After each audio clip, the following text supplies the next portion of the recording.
Bismillahirrahmanirrahim. Assalamualaikum warahmatullahi wabarakatuh.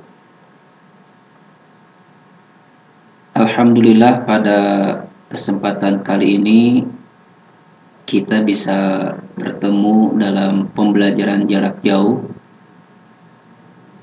Kali ini saya sedikit akan mengulas tentang bab yang kelima tentang fungsi. Di sini seperti yang kalian lihat ada kompetensi dasar, bisa kalian baca dengan seksama. Saya akan langsung ke materi pokok saja, yaitu tentang fungsi atau pemetaan. Sebetulnya materi ini kalian pernah dipelajari, yaitu di kelas 8 SMP atau sanawiyah. Maka sebetulnya ini hanya sekedar mengingatkan saja. Definisi fungsi atau pemetaan adalah relasi himpunan A ke himpunan B yang memasangkan setiap anggota himpunan A dengan tepat pada satu anggota pada himpunan B. Jadi fungsi ini kata kuncinya adalah semua anggota himpunan A ini harus memiliki pasangan tepat satu di anggota himpunan B. Jadi tidak boleh di sini ada himpunan A yang tidak dipasangkan. Kalau di himpunan B, kalau tidak ada pasangan itu tidak ada masalah.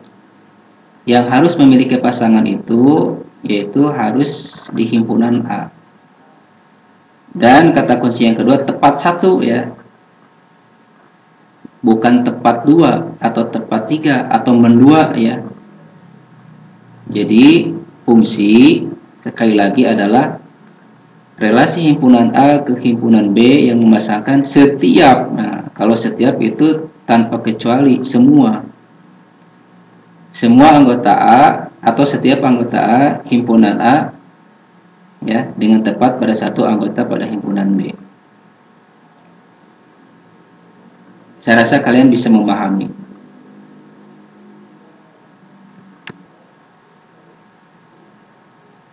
Baik, akan saya lanjut ya. Itu tentang definisi dari fungsi atau pemetaan.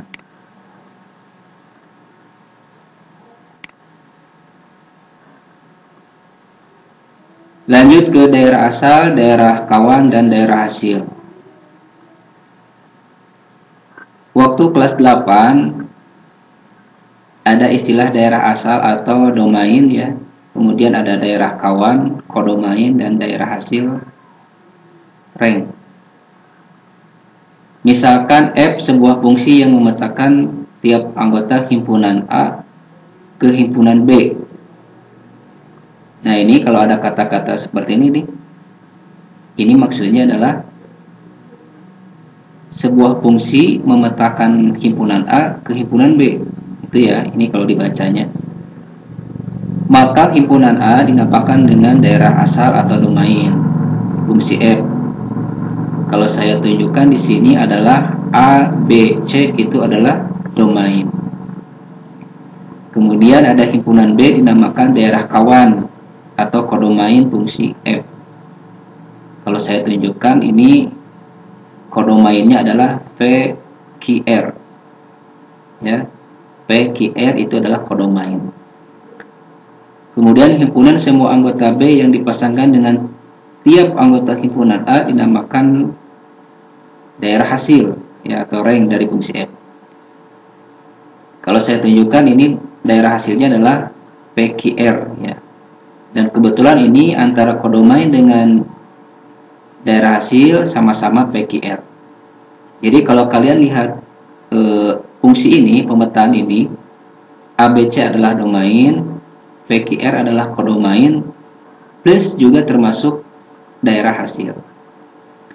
Nah itu hanya sekedar mengingatkan tentang daerah asal, daerah kawan, dan daerah hasil, domain, kodomain, atau range-nya. Saya rasa ini mudah lah untuk kalian ya, kelas 10. Di sini ada beberapa macam fungsi khusus ya. Yang pertama ada fungsi konstan. Fungsi konstan adalah suatu fungsi y sama dengan fx, dengan fx sama dengan sebuah konstanta tetapan untuk semua nilai x dalam sebuah daerah asalnya. Fungsi f memetakan x ke fx sama dengan k, dengan x anggota real dan k adalah sebuah konstanta atau nilai tetapan. Kemudian yang kedua ada fungsi identitas. Untuk yang nomor 1 ini ya contohnya, kalian bisa cari bagaimana fungsi konstan. Kemudian ada fungsi identitas. Fungsi identitas adalah fungsi y sama dengan fx, dengan fx sama dengan x untuk sebuah nilai x dalam daerah asalnya. Ini juga sama untuk contoh-contohnya, bisa kalian cari ya. Kemudian ada fungsi linier. Fungsi linier adalah y sama dengan fx, dengan fx sama dengan ax tambah b. A dan b nya anggota bilangan real, a tidak boleh sama dengan 0 untuk semua x dalam daerah asalnya. Nah, ke depan yang akan saya jelaskan itu adalah tentang fungsi linier. Nah, kemudian yang kedua tentang fungsi kuadrat. Fungsi kuadrat adalah fungsi y sama dengan fx sama dengan ax kuadrat tambah bf tambah c anggota real ya, dan a nya tidak boleh sama dengan 0 untuk semua nilai x dalam daerah asalnya. Grafik fungsi kuadrat fx sama dengan ax kuadrat tambah bf tambah c dikenal sebagai parabola. Jadi kalau digambarkan ini bentuknya bentuk parabola. Kemudian ada juga fungsi modulus atau fungsi nilai mutlak. Nilai mutlak ini kita belajar di semester 1. Nah, ini berkaitan dengan fungsinya. Fungsi modulus atau fungsi nilai mutlak adalah fungsi y sama dengan fx, dengan fx sama dengan 1 ya. Untuk fx-nya sama dengan 1 kali 1 untuk semua nilai x dalam daerah asalnya. Bentuk 1 kali 1 dibaca sebagai, oh ini maksudnya adalah nilai mutlak dari x ya, maaf ini. Bukan 1 kali 1. Jadi fungsi nilai mutlak y sama dengan fx, dengan fx-nya nilai mutlak dari x.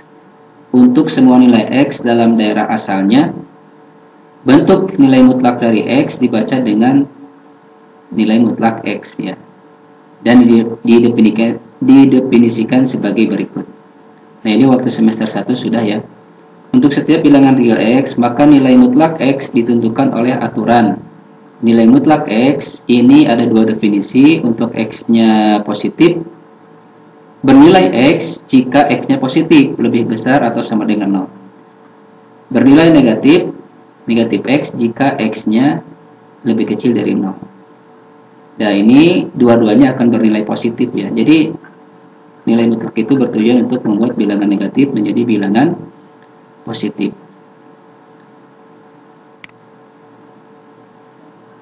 Nah, saya rasa untuk hari ini dicukupkan dulu ya. Kita lanjutkan pertemuan berikutnya dengan membahas tentang fungsi surjektif, fungsi injektif, dan fungsi bijektif.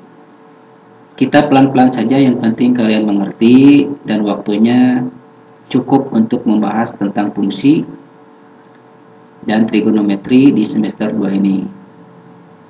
Sekian dari saya, Rudi Ajis Permana, guru matematika. Semoga kita dalam keadaan sehat, COVID-19 cepat berlalu, dan kita cepat untuk bertatap muka supaya ada chemistry di antara kita. Wassalamualaikum warahmatullahi wabarakatuh.